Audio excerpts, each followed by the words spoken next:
to Media News. ఢిల్లీలో national testing agency office ఎదుట NSUI members ఆందోళనకు దిగారు. నీట్ యూజీ 2026 పేపర్ లీక్ పై నిరసన వ్యక్తం చేశారు.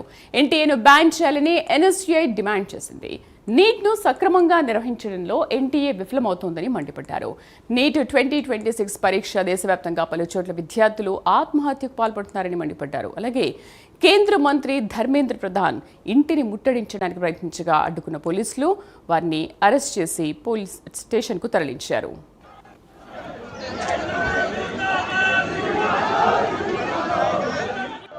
हमारी स्पष्ट मांगे हैं कि एनटीए को बैन किया जाए और धर्मेंद्र प्रधान जी इस्तीफा दे, क्योंकि इन लोगों से एजुकेशन मिनिस्ट्री नहीं संभल रही है। हर बार पेपर लीक हो जाता है, इन लोगों को कुछ फर्क नहीं पड़ता, इनकी सेहत को कोई फर्क नहीं पड़ता। ये अपनी एसी कमरों के अंदर बैठ के बयान दे देते हैं। फर्क पड़ता है तो उस मजदूर परिवार को फर्क पड़ता है, फर्क पड़ता है उस किसान परिवार को फर्क पड़ता है जो अपने जीवन की एक एक रुपया एक एक जमा पूंजी लगा देता है कि अपने बच्चों को पढ़ा सके। और जब बच्चा पढ़ाई लिखाई करके पेपर देने पहुंचता है तो उसको पता चलता है कि पेपर लीक हो गया। आज 4 बच्चों ने देश में सुसाइड कर लिया है और इनकी कोई जवाबदेही नहीं है। क्यों नहीं दे रहे ये लोग इस्तीफा? क्यों आज तक एनटीए के पास में टेंडर है? हमारा एजुकेशन सिस्टम कोई पैसा कमाने की मशीन नहीं है, ये हमारे देश के फ्यूचर को तैयार करने की मशीन नहीं है, फ्यूचर को तैयार करने का सिस्टम है। उनकी जेब में जब तक पैसा जा रहा है, जब तक जनता सड़कों पे पिट रही है, जब तक उनके लिए सब चंगा सी। जिस दिन आज हम युवा सड़कों पे उतर गए, जिस दिन इनको एनटीए को बैन करना पड़ जाएगा, जिस दिन इनके मिनिस्टर इस्तीफा देंगे, उस दिन सब चंगा होगा। आज कोई भी पेपर लीक हो जाता है, एजुकेशन मिनिस्टर कभी जवाबदेही नहीं करते। अरे ये लोग न्यूज पे आके बाइट तक नहीं देते, ये छात्रों से नहीं मिलते। ये काहे के एजुकेशन मिनिस्टर है? इनने सिर्फ तकनीक बना लिए कि इनको मोटा पैसा छापना है और इनको कोई फर्क नहीं पड़ता। इनके बच्चे जाके विदेशों में पढ़ते हैं, इनके बच्चे तो यहाँ पे जो पेपर लीक हो रहा होता है उसमें पैसे देके डॉक्टर बन लेते हैं, और हमारे यहाँ पे जो आम परिवारों से बच्चे पढ़ लिख कर आते हैं उन बच्चों को उनका हक नहीं मिलता, उनको न्याय नहीं मिलता, और उनकी न्याय की लड़ाई हम लोग लड़ेंगे। अरे नीट के छात्रों को न्याय दो, न्याय दो, न्याय दो। चंदा सरकार मुर्दाबाद, मुर्दाबाद, मुर्दाबाद। भ्रष्टाचारी सरकार मुर्दाबाद, मुर्दाबाद, मुर्दाबाद। चंदा सरकार मुर्दाबाद, मुर्दाबाद, मुर्दाबाद। क्या कहना चाहेंगे? सर, जब तक सरकार के जेब में चंदा है तब तक उनका धंधा है, और उनका धंधा लगातार चला हुआ है।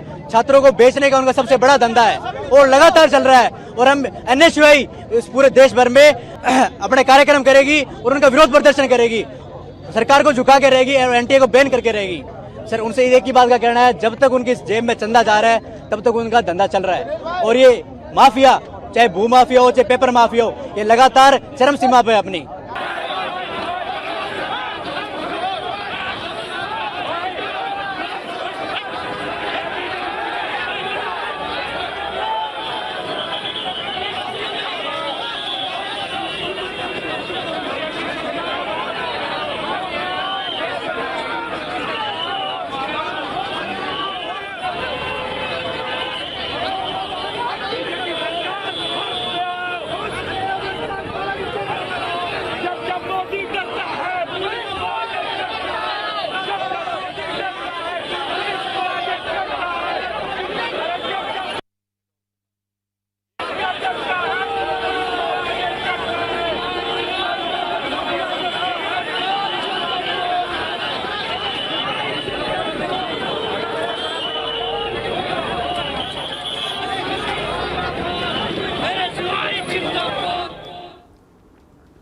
రైట్, మనం చూస్తున్నాం ఢిల్లీలో నేషనల్ టెస్టింగ్ ఏజెన్సీ ఆఫీస్ ఎదుట ఎన్ఎస్యూఐ మెంబర్స్ ఆందోళనకు దిగారు. నీట్ యూజీ 2026 పేపర్ లీక్ పై నిరసన వ్యక్తం చేశారు. ఎన్టీఏను బ్యాన్ చేయాలని ఎన్ఎస్యూఐ డిమాండ్ చేసింది.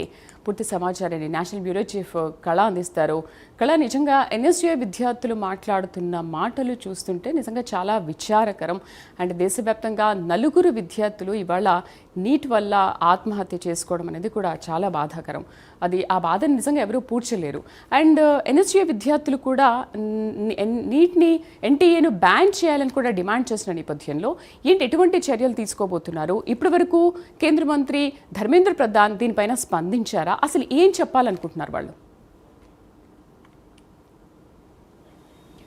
ఖచ్చితంగా ఇప్పుడు మనం ఏదైతే ప్రస్తుతం ఉండేటటువంటి కేంద్ర మంత్రి ధర్మేంద్ర ప్రధాన్కి సంబంధించినటువంటి ఈ ఇంటి ముట్టడి దాదాపు ఉదయం నుంచి కూడా ఢిల్లీ కేంద్రంగా పలు ప్రాంతాల్లో కూడా కాంగ్రెస్కి సంబంధించినటువంటి ఎన్ఎస్ఈఏ విద్యార్థులకు సంబంధించింది, అటు మెడికల్ విద్యార్థులు కూడా రోడ్డు ఎక్కినటువంటి పరిస్థితి. ఈరోజు ఢిల్లీలో కూడా ఇటు ఆజాద్పూర్కి సంబంధించినటువంటి ఒక మెడికల్ స్టూడెంట్ కూడా ఆత్మహత్య చేసుకుంది అన్నటువంటి వార్తలు వస్తున్నాయి. దీనితో కొంత ఉద్రిక్తత పరిస్థితి నెలకొనుంది.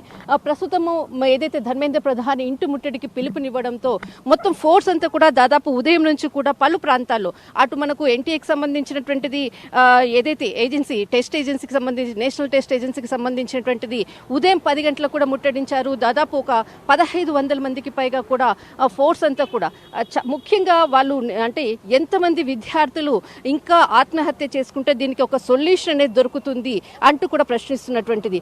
అసలు పేపర్ అంటే ఇక్కడ స్టూడెంట్స్కి సంబంధించినటువంటిది జిల్లాలో నేషనల్ టెస్టింగ్స్ని ప్రధాన కార్యాలయాన్ని ముట్టడించడము, ఆ తర్వాత ప్రత్యేకంగా దీనికి సంబంధించినటువంటిది పేపర్ లీక్, ఇందులో పెద్దవాళ్ళు అంటే హస్తం ఉంది, వాళ్ళు చేయడంతో ఇలాంటి లీక్లన్నీ కూడా అవుతుంది అంటూ కూడా ప్రశ్నిస్తున్నటువంటిది. దాదాపు ఇక్కడ ఏదైతే మనకు ముట్టడించినటువంటి ప్లేస్ మనం ఏదైతే చూసామో దాదాపు ఇక్కడ ఒక్కొక్క పేపర్ కొన్ని లక్షల రూపాయలతో కొన్నారు. దానికి సంబంధించినట్టు మీకు ఇక్కడ నోట్లకు సంబంధించినటువంటిది 100 రూపాయలు, 500 రూపాయలు, 50 రూపాయలు నోట్లంతా కూడా ఇక్కడ మనకు తీన్మూర్తి భవన్కి అంతా కూడా చెల్లాచెదరుగా నిరసనలతో ఇక్కడ వెళ్తున్నటువంటిది. దాదాపు ఇక్కడ అంతా కూడా రోడ్డు అంతా కూడా మనకు డబ్బులతో కూడా మొత్తం నోట్ల కట్టలతో కూడా నిరసనలు తెలుపుతూ ఉన్నారు. దాదాపు ఇక్కడ ఉండేటటువంటి ఫోర్స్ అంతా కూడా ప్రత్యేకంగా ఇక్కడ ఉండేటటువంటి ఫోర్స్ అంతా కూడా వాళ్ళని దాదాపు 1/2 కిలోమీటర్ మేరగానే ఇక్కడ వాళ్ళని కట్టడి చేయడం జరిగింది. వాళ్ళని అక్కడి నుంచి కూడా తరలించి దాదాపు వాళ్ళని అరెస్ట్ చేసేసి వేరే అంటే పోలీస్ స్టేషన్ కూడా తరలించారు. ఇప్పుడు కూడా కొంత ఇక్కడ ఫోర్స్ అంటే ఒక గంట 2 గంటల తర్వాత కూడా ఫోర్స్ అంతా కూడా ఇటు అంటే నిరసనలు తెలుపుతున్నటువంటి విద్యార్థులు ఒక్కొక్క ప్రాంతంలో నిరసనలు తెలుపుతున్నటువంటిది. దీనిని ముందస్తుగానే సమాచారం అందడంతో కూడా వాళ్ళని అరికట్టడం అంటే వాళ్ళని అడ్డుకునేటటువంటి ప్రయత్నం చేస్తున్నారు. కానీ ఇక్కడ జరుగుతున్నటువంటిది వీరికి ప్రత్యేకంగా కూడా మే 3వ తేదీన ఏదైతే నీట్ పరీక్ష రాయడము రద్దు కావడము, మరి జూన్ 21వ తేదీన ఎగ్జామ్కి సంబంధించినటువంటిది కూడా అంటే ఎగ్జామ్ని కూడా నిర్వహిస్తున్నారు. దీనికి ప్రత్యేకంగా ఎగ్జామ్ ఎక్కడ లీక్ అయింది అన్నది కూడా పూర్తి సమాచారాన్ని కూడా నిన్న కేంద్ర మంత్రి కూడా ప్రకటించినటువంటిది. ఇక్కడ పూణే కేంద్రంగా ఇటు రాజస్థాన్, తర్వాత బీహార్, తర్వాత మనకు ఇక్కడ కేరళకు సంబంధించినటువంటిది కీలకంగా ఉండేటటువంటి వ్యక్తులు, ఇన్స్టిట్యూషన్స్కి సంబంధించినటువంటి వాళ్ళు ఎవరైతే దాంట్లో కమిటీలో ఉన్నారో ఆ కమిటీలో ఉండేటటువంటి వాళ్ళే ఈ పేపర్ లీక్కు బాధ్యులు అన్నది కూడా నిన్న చాలా కీలకమైన ఆధారాలతో కూడా ఇటు ఎన్టీఏ కూడా ప్రకటించింది. కానీ ఏదైతే రీ ఎగ్జామ్ను ఒకవైపు నిర్వహిస్తున్నారు, కానీ చాలా మంది విద్యార్థులు ఆత్మహత్య చేసుకుంటున్నటువంటిది గతంలో జరిగినటువంటి పరిణామాలు. ఈసారి దాదాపు మొత్తం టోటల్ ఎగ్జామ్ని కూడా రద్దు చేసేసి మరొక పరీక్షను పెట్టడంతో విద్యార్థులు నిరసనలు తెలుపుతున్నారు. కానీ ఎప్పుడు ఏ క్షణాన్ని ఎక్కడి నుంచి కూడా ముట్టడిస్తున్నారు అన్నది మాత్రము కొంత ప్రస్తుతం ఢిల్లీలో ఉండేటటువంటి ఉద్రిక్త పరిస్థితుల మధ్య మాత్రము విద్యార్థులు రోడ్డెక్కినటువంటి పరిస్థితి. Thank you for the updates. So అది ఢిల్లీలో ఉన్నటువంటి పరిస్థితి. ఎన్ఎస్జే